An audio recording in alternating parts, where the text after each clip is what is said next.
Hello, you wonderful people. So yesterday, the official trailer for season 2 of Jessica Jones dropped. If you have not seen it already, I'll include a link in the description down below to it. I had previously done a thoughts and theories about season 2 of Jessica Jones when the date announcement video came out, but I said at that time, like, you know, I'd probably make another video when the official trailer came out, and so lo and behold, here we are. If you want to see that thoughts and theories, you can. I'll also include a link to it, but I'll probably reiterate some, probably not all of the stuff I kind of brought up in that, so you might want to check it out too, but don't feel like you need to. This trailer got me super excited for season 2. I was already excited, but now we've got like a clearer picture about what season 2 is about. It seems the overarching storyline is going to be about her past, which obviously I kind of said that in the previous thoughts and theories and everything about it, but I didn't know it was going to, it seems like from the trailers that it is the main focus. I thought it might be kind of like a side story that happens at, like, coincides at the same time, because it was just a smaller part of season 1 that was just kind of thrown in there, so obviously it was set up for this, so that's pretty interesting. But the things we do know so far about her past, it seems like the whole accident, it didn't, like, it's not like, oh, this science experiment, this group, whether it's a government agency or like some private company or whatever, whoever it is that experiment on her, they brought her back from the dead. She wasn't just hurt and they tried to fix her, gave her powers or whatever. It's like, no,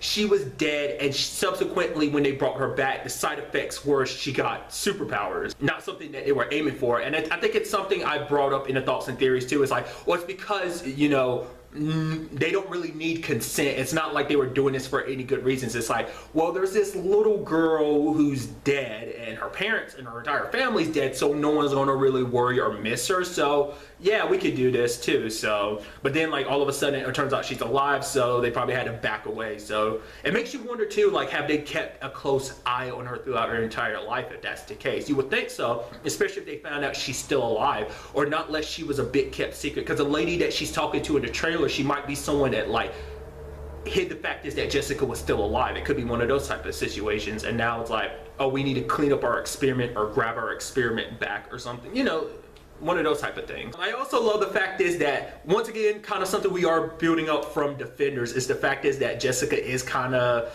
in that hero state, because you can have like one kid in it being like, oh my god, do you know Captain America? I guess because she has superpowers and everything, and she just kind of, it just sucks because she's in that lane where people are coming to her more and more just because of the whole Killgrave situation. So there's also the fact is that Trish is talking about being Jessica's sidekick, which was pretty interesting. I forgot her character's name. Is it Wildcat? Because I did remember hearing that a while back, like during after season 1 had come out, that basically Trish is actually like, her character is like a hero in the Marvel universe. So that's gonna be interesting, because obviously she's already been set up for it, because she took all those self-defense classes in season 1 and everything, so you see it a little bit too, like her putting it to use. I am curious if she's going to wear the whole like costume thing, because that was a joke that was set up in season 1, because Jessica's sure not going to do it, because currently the only one amongst the main heroes is like Daredevil. He's the only one with the costume. That was a joke in the Defenders and everything. I mean, Iron Fist, you know, Danny's kind of setting up to kind of have one. He hasn't gone as far as putting on like the bandana mask, but still, like, he's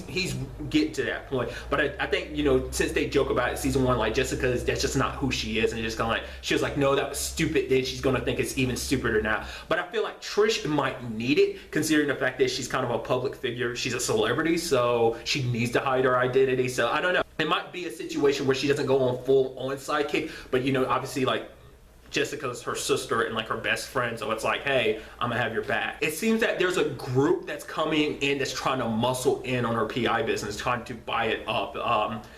I don't know, it seems like it might be like a private contractor type of group or whatever the case may be, but it looks like they're trying to buy up Alias. For what reasons, I don't know. Whether it's just a competition thing, maybe they secretly work with the group that, you know, Samson worked for, the same group that basically made Jessica who she is now, you know, maybe that, I mean, because it feels like that's probably all connected in some shape or form. In particular, the group, the leader of the group seems like he's talking mad trash to Jessica too, kind of saying like basically she's a ticking time bomb just waiting to go off. I mean, it's like, when you've been through everything that she's been through, it's just kind of, anybody would be a ticking time bomb essentially, you know, because like I said, not even just the Killgrave thing now at the same time, because it seems like as the further and further she goes, obviously throughout the trailer is showing that she's remembering more and more about her past. I'm wondering, is that something like that started before she even started looking into her past at all this current, like this season? Will it be like something that triggers her to go, okay, I'm actually going to take time to dig deeper into this whole like my past? And we do kind of get revealed about Jessica's main antagonist in this season, and it is kind of what I thought. I figured amongst anyone that she would have a super powered main antagonist, because that's something I brought up before, like amongst the show, she's the only one that has like a super powered main antagonist. Daredevil and Iron Fist are kind of, because of the whole hand situation, and also the Defenders going up against the hand like that. I count yes and no, because some of the hand does have superpowers, but more so like the foot soldiers and stuff like that. It's like, well, the fact of the matter is your only thing is like you come back from the dead. That's kind of your whole thing. But you know, still, like main antagonist wise, all across the board, like she had Killgrave with powers, and it seems like her antagonist in this season will have powers too. What those powers are exactly, we don't know. It seems like they might be very similar to Jessica, so a lot of crimes that are being committed are going to fall on her shoulders, because it's like, oh, the only person we know around here with powers like yours is you.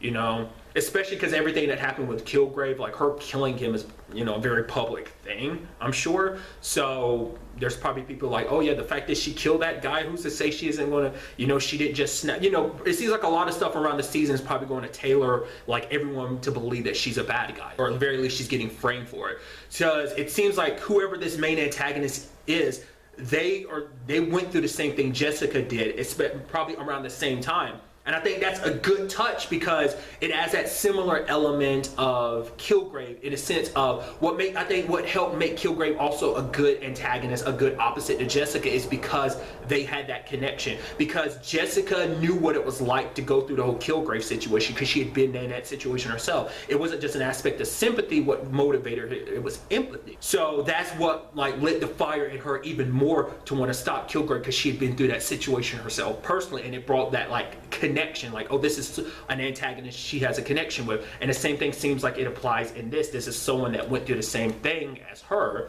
So I think that's going to be interesting.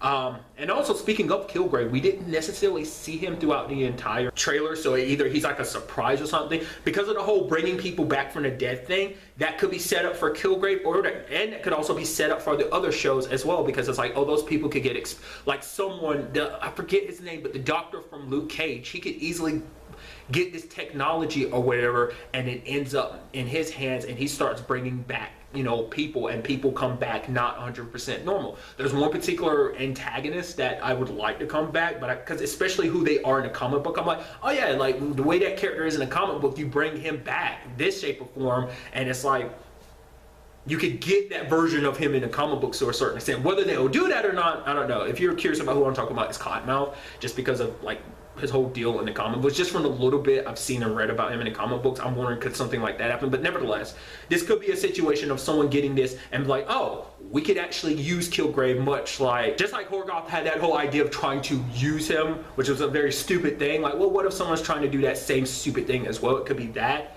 Or it could be like I implied when I did the original thoughts and theories, that basically it's all in her head. So we saw it at the end, like there's the hands clapping, so it could just be like her mind playing tricks on her. So I don't know. It'd be interesting to see them do either way. Like I said, I probably would lean more towards it all being in her head, just because it's like, yeah, even though you took care of Killgrave, it doesn't erase what he did. Just that monster will always kind of loom over you, and she has to find a way of kind of like putting her demons to rest, essentially. So I thought, you know, I think that would add an interesting element to it that way, but it'd be fine the other way as well. So like I said, I am super excited for season 2. Like I said, these are just all my thoughts and theories. Let me know yours in the comments down below. But really, that's all I want to talk about in this video. To the next time we meet, be happy, be safe, live life to the fullest, and enjoy it. Good day and goodbye.